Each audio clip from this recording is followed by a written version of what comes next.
we are recording this call.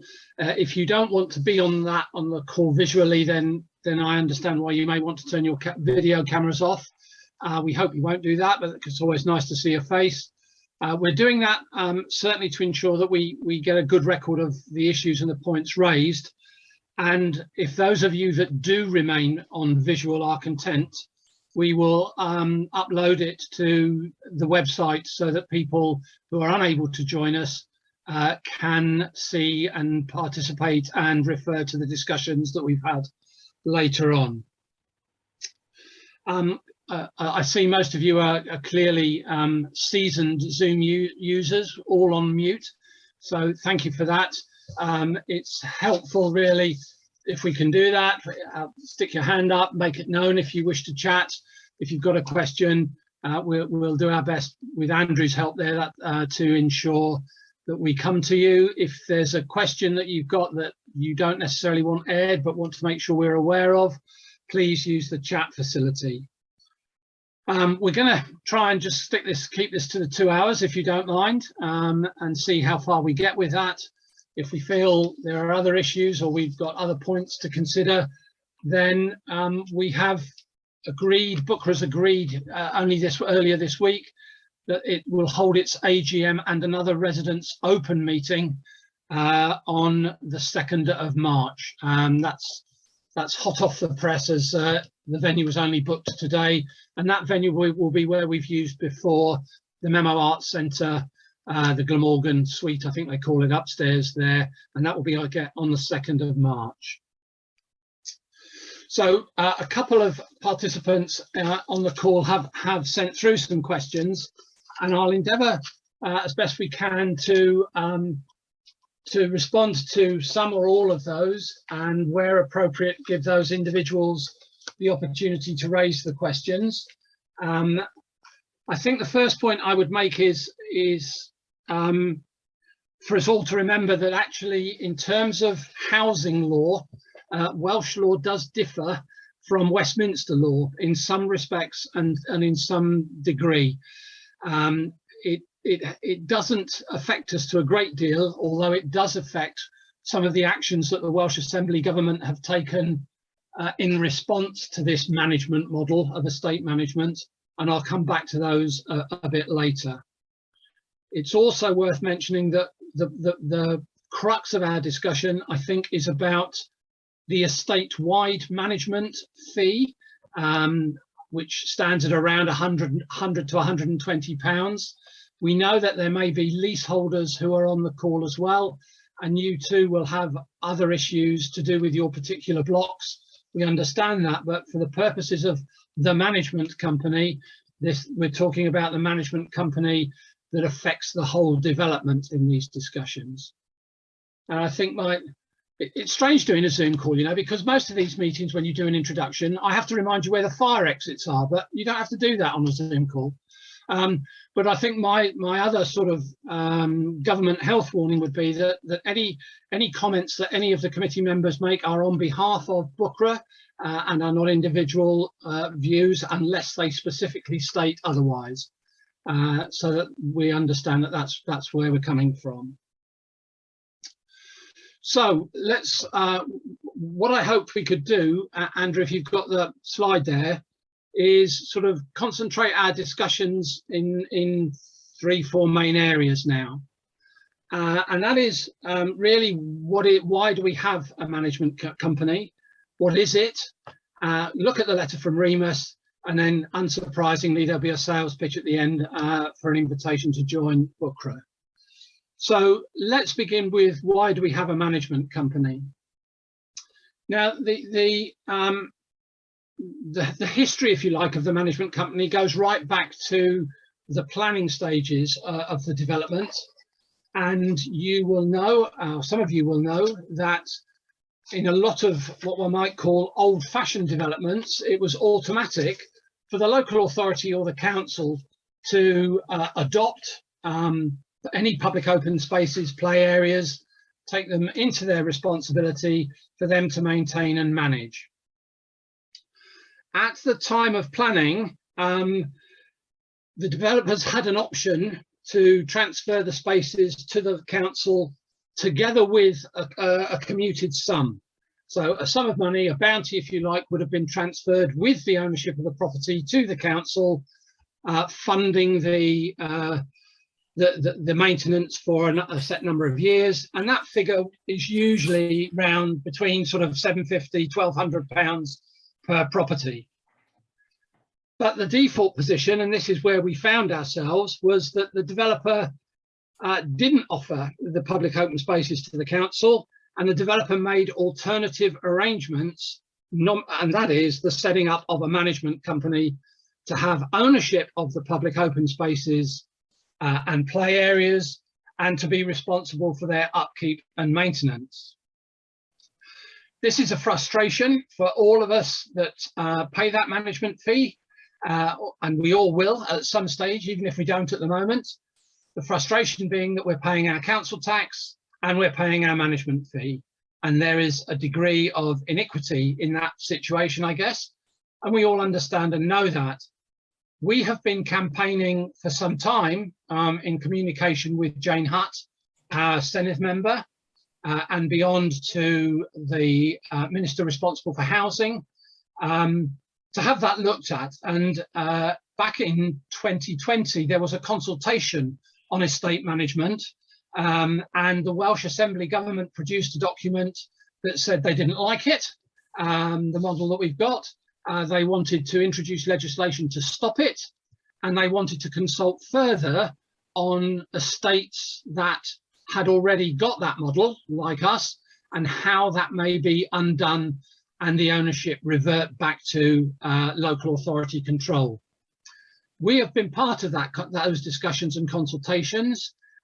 We certainly have submitted evidence to the first round, and we've done it again, and we are, if you like, a working model of an estate and a development that could be undone should that legislation go forward.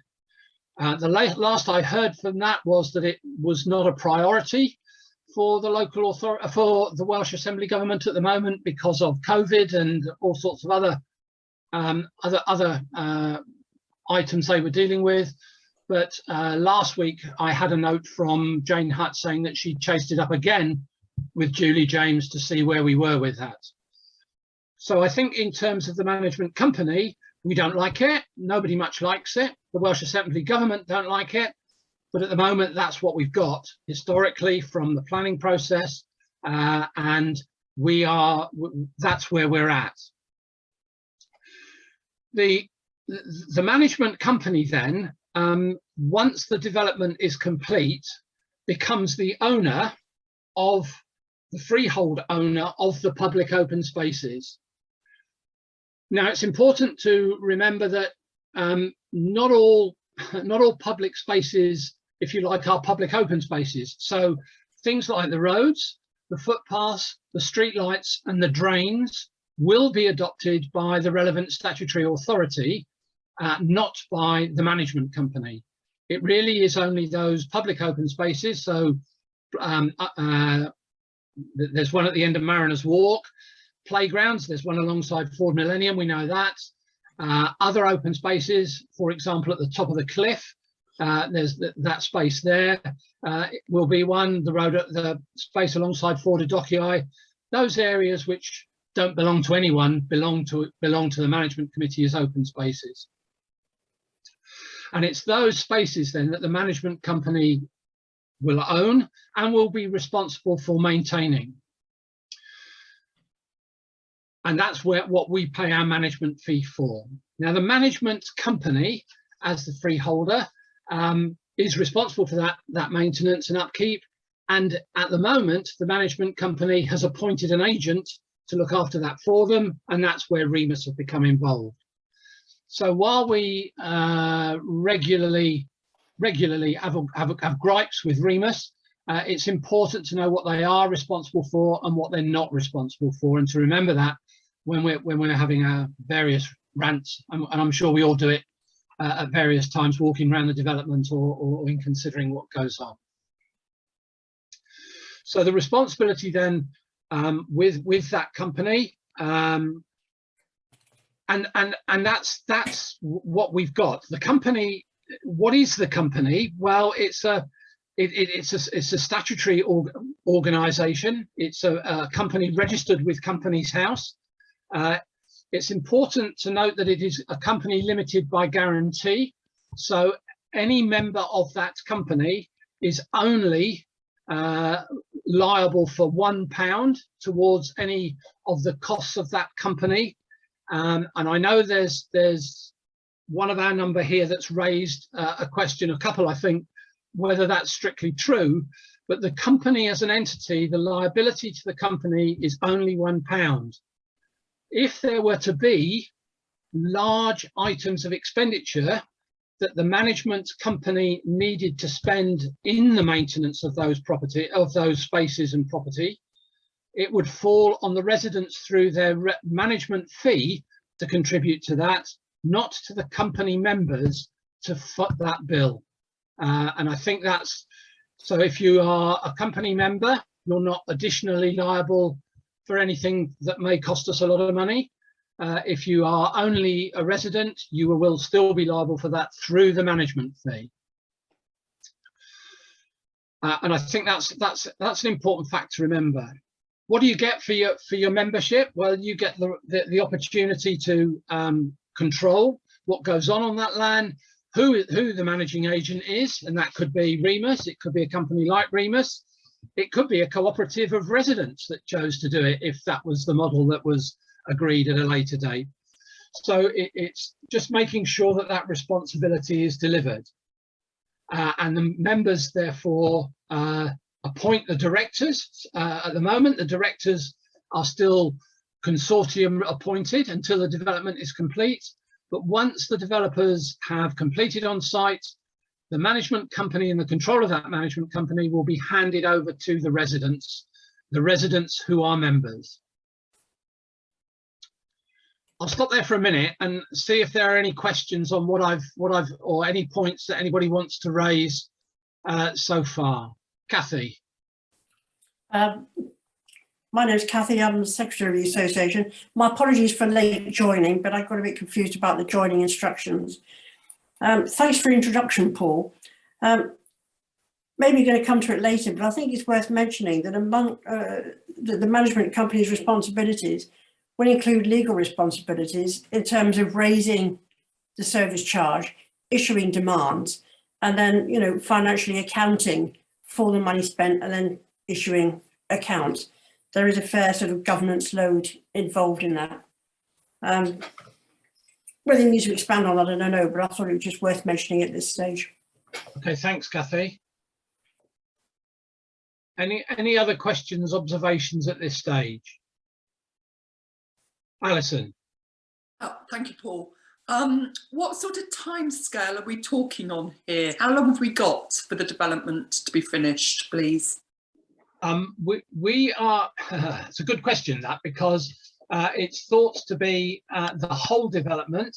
So that includes the area, which I think is now known as North Haven, the area in front of the dock office that's being developed, the whole development where you are on the dock side, where we all are down on phases 1, 2 and 3 off 4 Millennium and 4, I think, and then also the area in front of that's being built on at the moment in front of the dock office. So the latest sort of guess we had would be another 2 years before the control of the management company was finally handed over wholly to residents. That's a bit of a movable feast. Yeah, thank you. And that time will soon fly past. Yeah. Yeah, thank you, Paul. Paul, I wondered if you, I wondered if BWCRA, the committee, had been in touch with any other estates or residents association who've been in the same position, and how they found it if they became members and took over the management company, if you like. How yes, thanks, Barbara. Experience there. Yeah, we did try. We looked and found, I think, Ian, I might have to defer to you in a minute on this one, because we found Ian tracked down a similar development in Swindon, I think it was.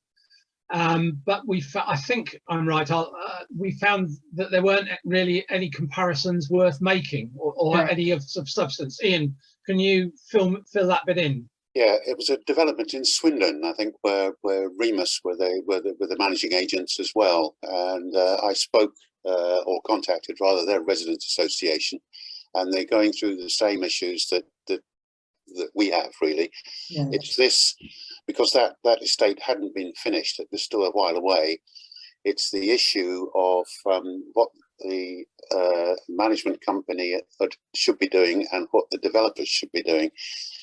And it was a bit of a mismatch, and I think the communication with the residents have been as poor, I think, traditionally with their consortium, and obviously Remus as well. Because on this estate, there are, well, the people on phase 2 will know there are several areas that aren't finished and have not been handed over to Remus for maintenance. And therefore, the developers are responsible to keep those areas until they're handed over and actually accepted by Remus. They had the same issues with late receipt of accounts for previous years, but it seems to be a common theme. Not necessarily, I think, with Remus, but I think their contact with other resident associations, it doesn't seem to matter who the managing agent is. It seems to be the same sort of issue. But hopefully, as the development completes, that it'll all become clear. It's a bit of a grey area, all the phasing and who's responsible for what, because the consortium will always blame Remus, and Remus will always blame the consortium, and it's trying to get to the bottom of all that. Okay, thank you. I think the other thing that we discovered was that there weren't very many developments where there was a consortium of 3 separate developers and contractors working together, both in their individual roles as house builders and sellers, but also through a consortium to deliver, the infrastructure and the public spaces. That all having been said, we do know from discussions that we've had with Remus that this problem with management companies and the members of management companies is something they're wrestling with on a number of sites that they now manage. And as Ian's alluded to, they blame developers blame management company blames managing agents. So it's just a case of unraveling a lot of that. Okay, thank you. Okay, can I move on then and talk about the letter? Oh, sorry, can I just pause you there? Just picking up a question on the chat. Yep, sorry. Which has been raised, which is the group all the core members aware of the Homeowners Rights Network? That question's just come in from one of the attendees who's in a rather noisy place, so he's raised it on text. Yeah, Kelvin, thanks for that question. I can see that one. Thanks. We are aware of it, and we have been looking at it on and off. It's not been very helpful with this specific issue at the moment, but we've looked at a number of forums, perhaps for the classical scholars, fora that are there, that we may be able to get more information from. It's very much down to the amount of time that BWCRA committee members as volunteers have got to invest in this as to how much and how many of these we actually have contact with. But thanks for that. I think we have got an in with them, but we'll note it and see what relevance there may be going forward. So thank you for that one. Okay. Before I move on to the letter, there is a fundamental, I think, contractual debate as to whether or not membership of the company is enforceable, I think is the way to describe it. It is BWCRA's view, after reviewing documentation, including contracts of sale, TP1s, and management agreements, that there is an onus on all owners of properties to be members of the company. If I look and take as an example our contract for sale, which is a Barrett's one for the property I live in, there is a statement that you will become a member of the management company and will complete the relevant documentation if requested by us. That's in our contract for sale. If you are, and I'm assuming, I think I've seen one other, the Taylor Wimpey one, where there is similar wording. And similarly in the TP1, which is a document that looks a bit like this, if you've seen that in your, when you bought, for second and subsequent owners of properties, there is a requirement that they enter into a deed of covenant and become a member of the management company. Now, based on that documentation, we as BWCRA began pursuing Remus, who are the management company's company secretary, to find out why new homeowners or first-time buyers, and when I say first-time buyers, I mean the original buyers of properties, hadn't been recorded as members, and how had this come about? And that was the process we started a couple of years ago, and which has come to a conclusion with the letter that was issued last week. Now, I understand that there are residents on the estate, and I hope you don't mind me naming you, Trevor, because you've been very forceful and you've been very positive in expressing a different point of view as to how enforceable that documentation and that position is. We at BWCRA respect and understand that. Would you like to have an opportunity to just explain that briefly, why you think there is a different position than that I've outlined from the sales documentation?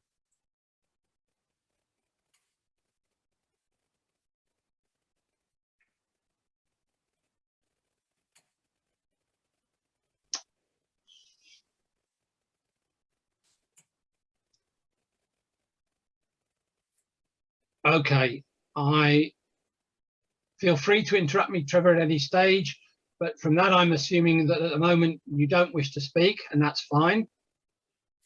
I think the view, Trevor's view, and it's a view held by a number, is that there is a liability, an identified liability attached with an open space, one open space in particular, and that's the old graving dock on North Haven, the old dry dock, which we know has been filled with various pollutants in a supposedly sealed envelope.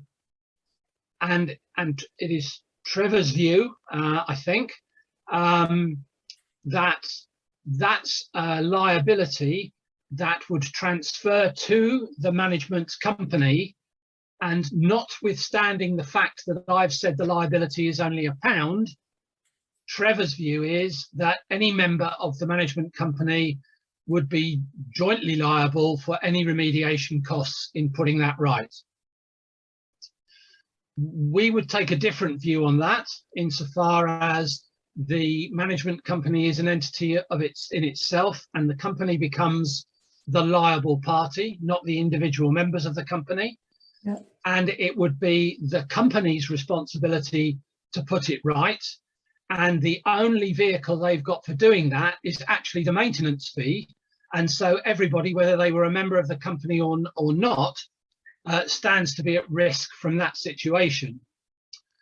What BWCRA has been doing is drawing up a list of a variety of issues that may need indemnification, insurance, or other vehicles to be put in place before residents take over the responsibility for those things. And so we understand that position, but without, at the moment, we don't agree with it. So I think that's the fairest way of describing it. Ian, is there anything you'd add to that? You'll need, yeah. Yeah, I mean, the whole business of remediation on the site, it's not just where the dock is. I mean, that was quite rigorously governed by information that's been provided to the Environment Agency, and the Environment Agency would approve the proposals to do it now and issue the relevant certificates. Now, because they've done that, the only reason I think is that there could be a problem is if they haven't, the developers have not complied fully with the license they've got from the Environment Agency to do this. It's not unusual on remediation of sites to, if you like, cap the stuff below and have a whatever it is, a metre or 900 millimetres of inert soil above to try and cap what's down below. It's one of these things, as Paul says, that we've started a list of stuff that we will need to sort of investigate before the management company passes over and try and make sure that the liability is either minimised or possibly even insured against.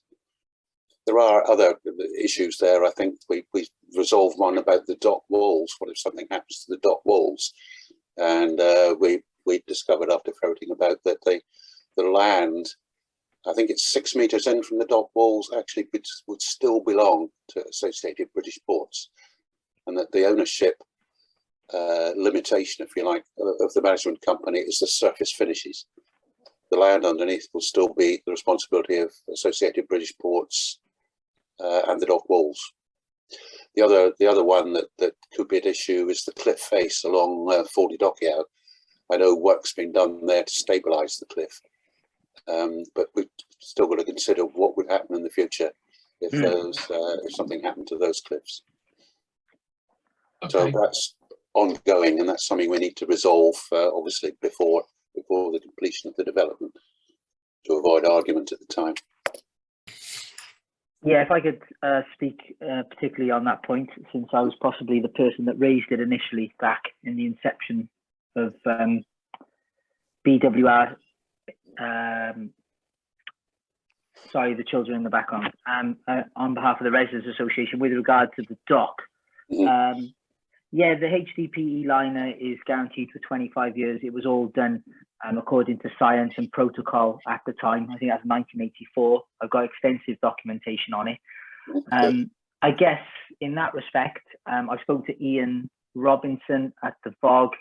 He's pretty reassured that they're following current asbestos handling protocol, or at least contaminated soil protocol. I guess, albeit well and good, accidents do happen. And I think myself, and I would hope other people's concern would be if that pollutant was to seep with seepage, given the proximity of the water, beyond the 6 meters or into the watercourse, and then essentially the polluter pays according to Welsh law. So the polluter being us, as Paul adequately pointed out, then it would be a consequence of the management company to then fit the bill. Similarly, with the wall that's unprotected along Fordy Dockyard, it hasn't been stabilised to the extent the corner of Fordy Dockyard has been stabilised with the netting and the pinning, which I guess is why there's no footpath underneath, as a layperson's kind of look at it, because the footpath would then give a substantial amount of distance from the unsecured cliff at present. Yes, I think they've constructed what they call a rockfall pit, because they will recognise that there's some stones coming off. Yeah. And any trundling of stones then wouldn't be landing on a dedicated footpath, but yeah, optimistically wouldn't go that far, possibly would end in the road, but wouldn't, yeah, possibly unknowingly or willingly injure someone there who was walking, a dog and somebody strayed off the footpath directly into the cliff area. I guess all be well and good. Yeah, what can we put in place to mitigate those circumstances in terms of liability, and then the suggestion of some type of insurance or assurances. I guess it's all well and good, not just asking the question, but having that in place by what was the Environment Agency at the time, but the current agency would obviously be National Resources Wales and or the VOG and or the WG, I would hope, as Jane Hutt is Assembly member and this is a constituency, that she could further that point along with Alan Cairns at some point in the future when appropriate, prior to the 2 years. Okay, thanks, Kelvin. Can I park that really? I think we understand the concerns of all the liabilities. We're in danger of straying off of where we wanted to sort of go today. I think you're right, Kelvin. You have shared with us those concerns before, and we have noted them. Jane and Alan are both aware of them. Both I know from correspondence you've had with them and that we've had with them.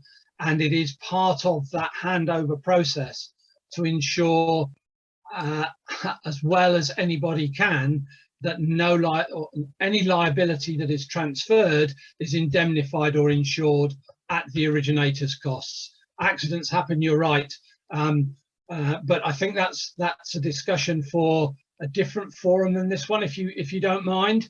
But we do take on board the various environmental concerns that any brownfield site would generate, and this one in particular, in terms of the cliff, in terms of the graving dock, in terms of Dyewoodham scrapyard, and in terms of the oil storage that used to exist. No problem. So let's park it then, Paul. That wasn't my point. That was Ian's. Okay, let's just park it then. Okay, thanks. I appreciate that. Are you content, Ian? Yes, it would be useful. You know, it's a slight aside. I don't know whether, Kelvin, you've managed to actually coordinate all the remediation documents off the planning website, because that'd be useful, because they're all over the place on that site. Yeah, indeed. It's usually the datedness of them. All right, let's move on then. I guess overall, in summary, it's what parcel of joy we're left with prior or after that 2 years, isn't it? Which I know we're trying to address now. Yeah. And across the entire development. Yeah. Thanks for that. I appreciate that. That's helpful. So if we could move on now and have a look at this the letter. And there already needs to be some explanation of why some may have received it, some may not have received it. Some should have received it and some haven't received it. It's to use that well-known management phrase, it's a bit of a bugger's muddle. And I'll try and spell out where we are. So what we as BWCRA identified and Remus accepted was that there had not been a proper registration of members, company members process in place at the time of sales of the original sale of the properties. To put that right, they eventually, after discussion with the developers and the developers' solicitors, i.e. the original vendors, were able to identify all those that were original purchasers of properties. And after discussion with us, a letter was agreed, and it was agreed that in the first instance, it would be sent to those properties that had already been handed over to Remus and were already paying a maintenance charge to Remus and therefore had a relationship with Remus. The second group were those that had not yet had a bill or been handed over to Remus, and we advised Remus to include the correspondence with their first introductory pack, so that it didn't sort of come as a surprise or out of the blue to residents, not even knowing who Remus were or what their role was. So at the moment, we think, and already from some of the Facebook postings, it would seem that's not true, but we were under the impression that about 400 residents who had bills, and I guess most recently in the end of November, beginning of December, should have received a copy of a letter inviting you to become a member of the management company. And yes, the one Caroline's holding up is the very one. Now, that arrived late on Friday afternoon, or no, mid-Friday afternoon.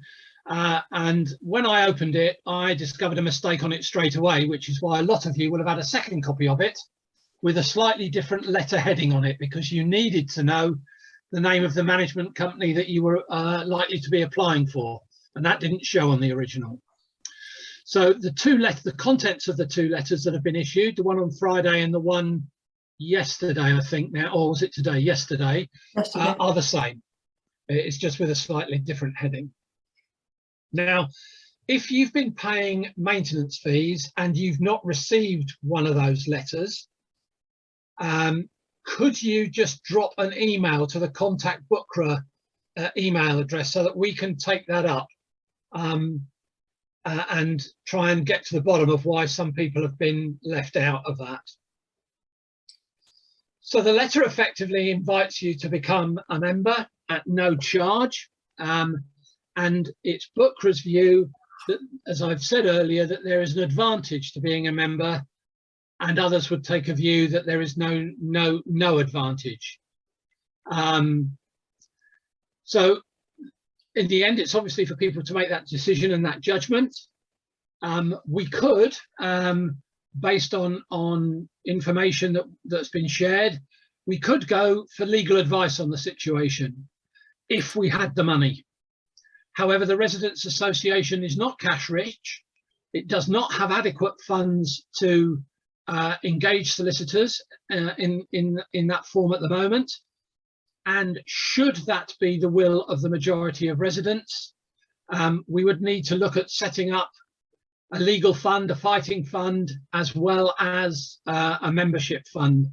And that's something that really we'll need to take the temperature of and see how that develops. For us, the position is reasonably, for us it's straightforward, and I understand it's not as straightforward for everybody. You know, it's within our contracts, it's within the TP1s. We see the benefits of being members. We think it's something to do. If you don't, and if you feel, and at the moment that's free because they're putting right an error, and there's no charge to anybody for doing it. What Remus have said is if at a subsequent date residents choose to elect or seek membership, they'll still be entitled to do that as owners, but there will be a fee for doing it at a later date. We recognise that there may be, and it is very much a maybe, possible difficulty should you come to sell and not be a member of the residents of the management company, have elected have followed that election, but we're not certain of that. Some people are saying it may be a disadvantage, I think is what it's been described as, but we've not had the opportunity to explore that very far at the moment. So that's where we stand. This is a catch-up exercise that Remus are doing at no charge. We believe it's something that should have been done at the time of sale in accordance with our sales contracts and TP1s if you're a second or subsequent owner of a property. And that's our position at the moment. If there is anybody in the group or on the call that takes the opposite view and would like to share that to give it a fair airing, then I'm happy for that to happen. Could you indicate if you want to do that?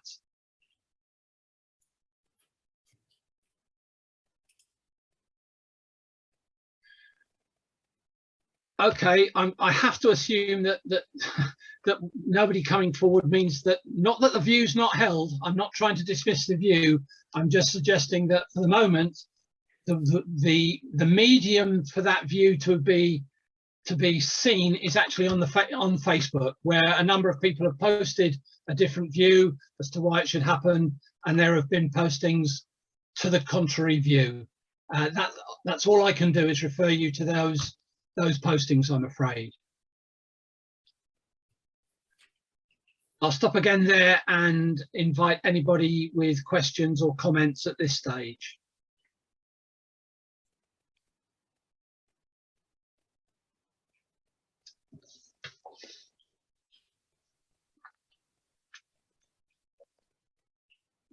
Does anybody have a view, a strong view, that we should refer all this to lawyers for legal advice?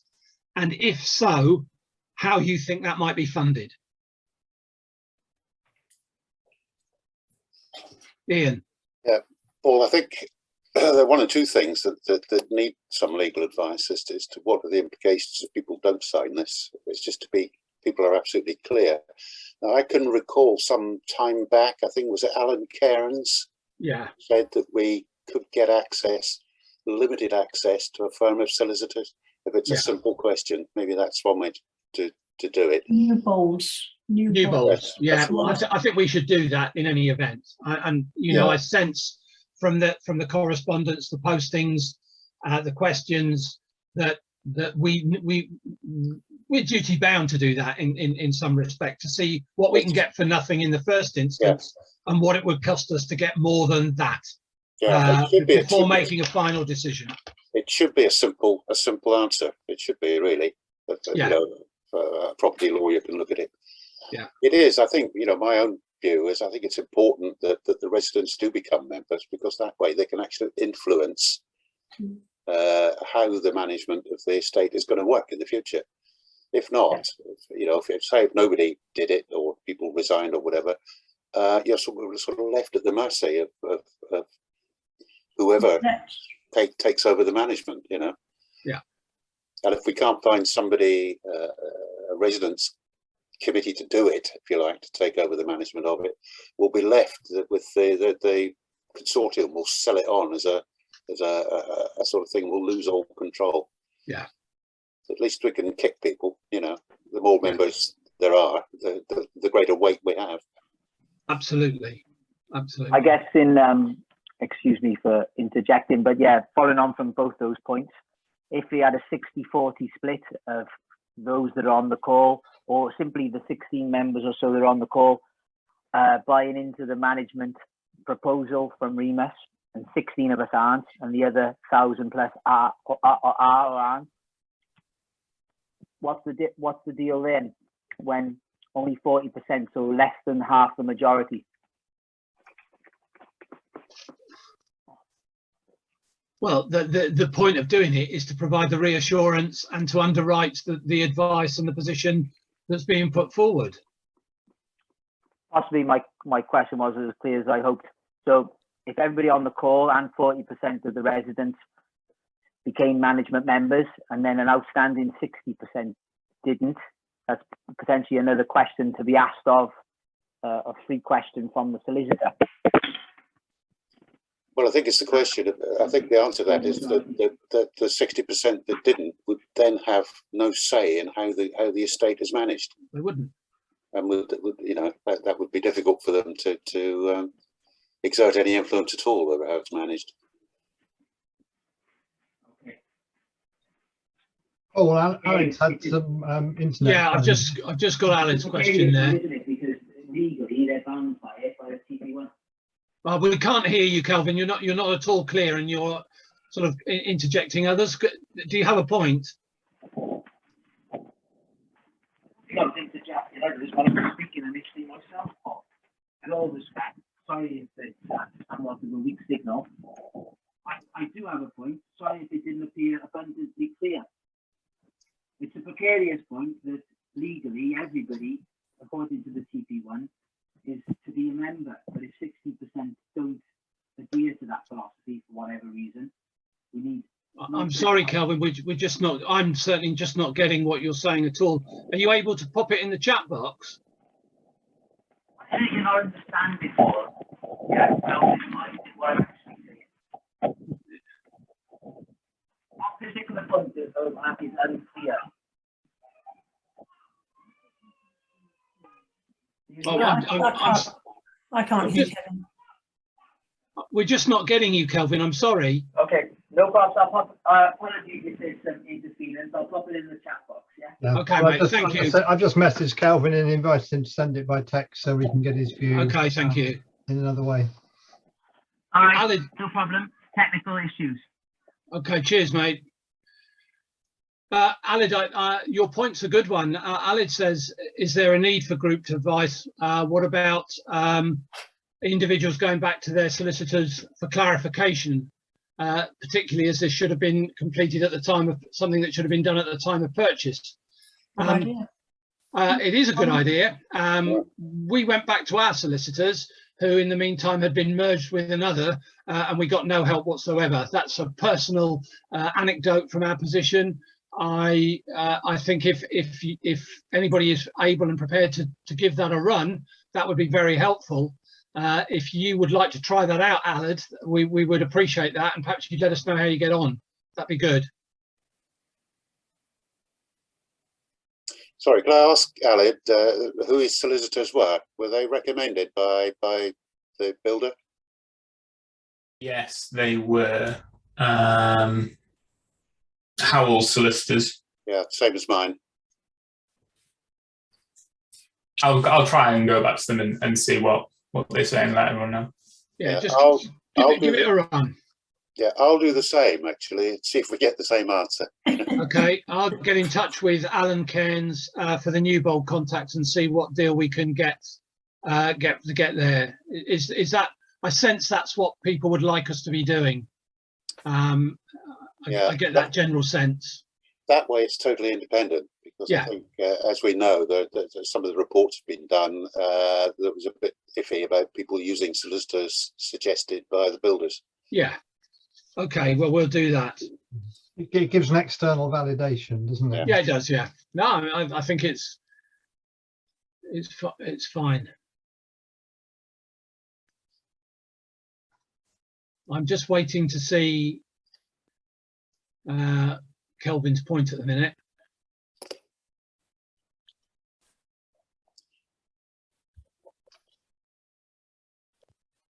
It's coming. Who remembers the old telly printer on the sports broadcast? The football results. Could be like that. It could be. It's one of those things that you see on your phone, isn't it? So and so is writing. Well, what? Get on with it then. Just out of interest, can we print these chat things off? Yeah, we will be able to. Yeah, That'll be part of the recorded. that'll be part of the recording as well. Excellent. Okay, so What's the legal consequence if only 40% buy into the management company? Okay, sorry. I'm sorry we had the difficulty hearing you, Calvin, but that's the legal consequence is that those 40% have control of the management company.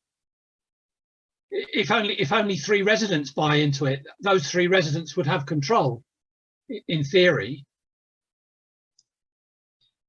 And not the remaining 60%.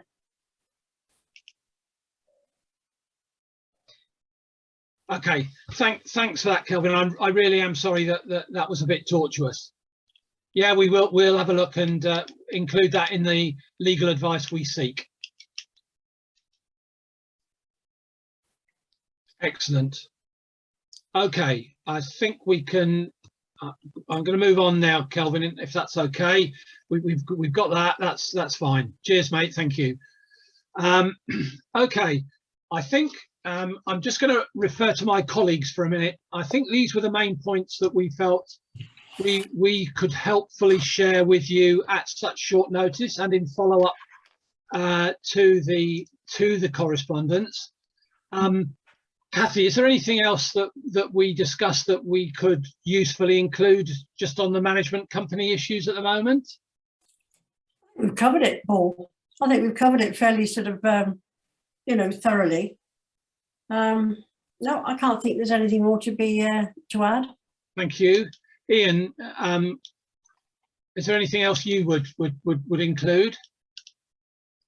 Not really, no. I don't know whether it's the right time possibly to mention those properties that are not yet on Remus's books.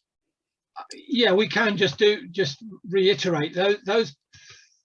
Yeah, there's only about 450 properties on Remus's books out of probably 1,000 that have been completed. Yeah. And what we've asked Remus to do is to chase up the developers to ensure that those occupied properties are put on the books as quickly as possible, so that there's make sure there's total equity of payment for maintenance charges and whatever. Fee. Yeah. Thank you. That's a good point. Yeah. Andrew, is there anything that you would add? Andrew's a relatively new joiner and is picking up the history of some of these things as quick as some of you are. Cathy, Ian and I have sort of been a subgroup that have looked at a lot of the development related issues as a subgroup of the Residents Association, which is and the work that they do, the Cathy's legal expertise in a previous existence and Ian's building expertise and project management expertise in a previous existence have really helped us unravel a lot of these issues. And I think it would be fair to say that both have been very dogged in their investigative work at various times, particularly Ian. I think it would be fair to say. Sorry, Andrew, I'll come back to you. I just raised two things. I think the first one is a double check that I've understood what Ian said correctly. If the number of people registered with Remus doesn't represent the true householders, I'm taking it that means the bills for the public open spaces are currently shared between a smaller number of people and are therefore relatively higher for them. Not strictly true, because one of the reasons that there's been a delay to that is that the public open space areas on phase 2 and phase 3 have not yet been completed or handed over. Oh, okay, so that cost still. Yeah, so that's it.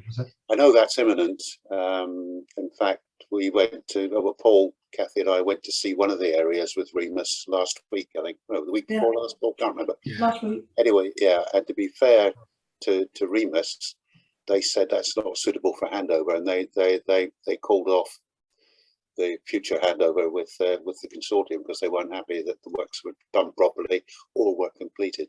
Okay. So there's been delays to that, but what Remus have said, as soon as areas are handed over, they will push the developers to speed up the process of registering all the property details with Remus.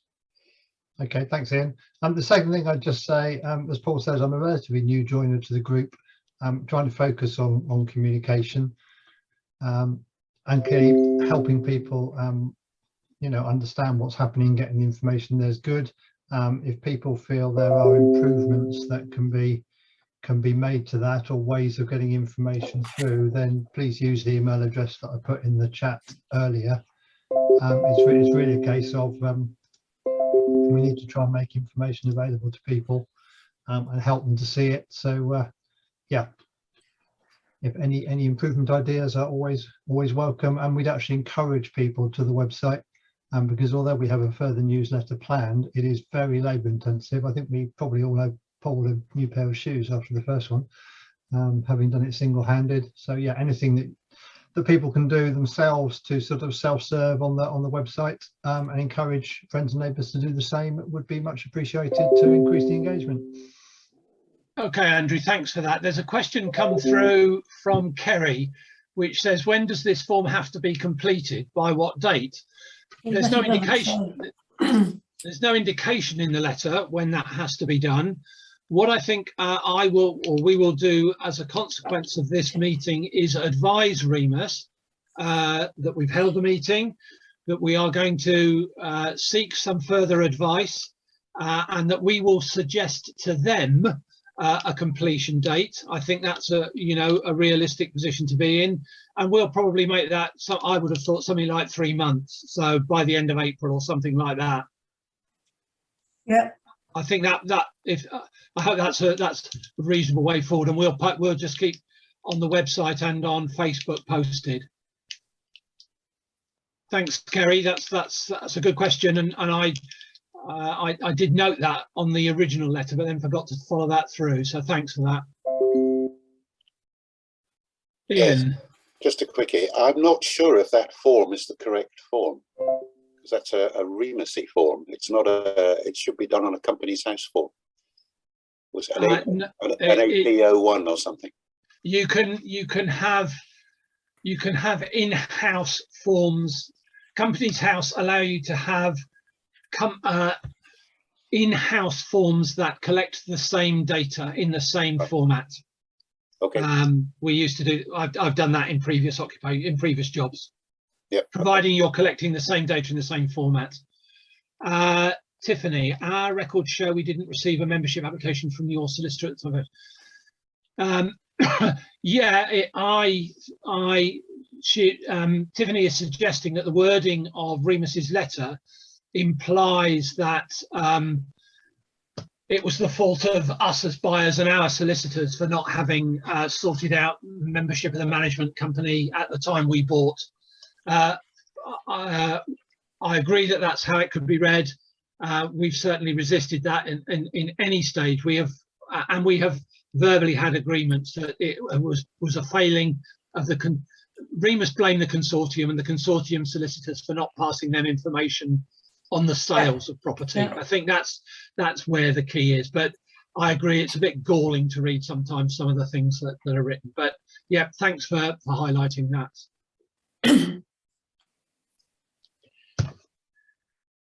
Do you wish to add anything else, Tiffany? It's nice to see you. We can't hear you though at the minute. Nice to see you too. Okay, thanks for that. It's Remus's way, I think, is the best way to describe their correspondence. Okay, is there now anybody else that would like to raise any other questions around this issue? Well, thanks to those of you for joining us who have. We hope it's been, hang on a minute, Kerry, you should have had a second, you'll get a second letter. The first one that came out by email on Friday and I think by post on Monday doesn't have a name in the letterhead, you're right, and that was the complaint I made straight away. There is a subsequent one. And what I'll ask Andrew to do is to actually, have you got it, Andrew? Do you know that it's the Barry Waterfront Management Company Limited? Here we are. Yeah, could one of you put it on the chat? Cathy, could you just go on the chat box and put the name of the confirmed name of the management company, please? So you get that in a minute, Kerry. That was such a long name. Yeah, well, it's only the first half of it.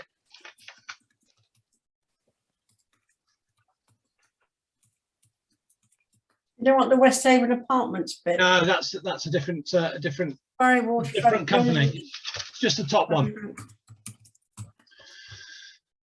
Okay, sorry, I'll continue. Thank you for joining us. We would urge those of you that are not members of BWCRA to join us. We do our best for you and have tried to do that. I think I need to refer back to Barbara now, really. It's probably 3 years since we started this, no, 4 years since we first, you, Kelvin, Trevor, Ruth, sort of started thinking about the possibilities of a residents association. It relies on the goodwill and hard work of a group of half a dozen or so people. We don't always get it right. We can't always do all that you would like us to, but what we need are more members and more people to come forward to offer some time to support the work and to bring their skills to help with the ongoing work that the association needs to do in this and in other areas of building a vibrant community here on the waterfront. Yeah, I agree. I mean, I think the original group got together because we were all so angry at what was happening. And we had a meeting with Remus and, you know, it was very, very difficult. And that's what made us think, look, we'll have to have a collective voice. Yeah. So I think it is very important to get high numbers of people joining the BWCRA so that when we do stand up and challenge something, that we've got a lot more strength in numbers, I think. Yeah, thank you. Yeah, Carolyn, you're right. That's what my first one said, residence management company. But the correct one, the correct title should be, if you choose to complete the form, the top left-hand box says insert the name of the management company you're applying for, or words to that effect. And you need to put in Barry Waterfront Residence Management Company Limited. Okay? Yeah. Yes, Ian. Just a quickie. If people want to, actually, they go onto Companies House and actually look at the Articles of Association, which are quite interesting. Yeah, those of you who've got insomnia tonight, search Companies House, and when you get there, put the management company name in, and see all the rogues that have been involved with it up to date. Yeah. Okay. If there are no further questions, I'll thank you once again. I'll remind you that there is an open meeting, an AGM on the 2nd of March, and we'll hope to see some of you there. There will be a leaflet through everybody's letterbox about that and about the future direction of the association at that meeting, and we look forward to seeing you there. So thanks everybody. Thanks for your time.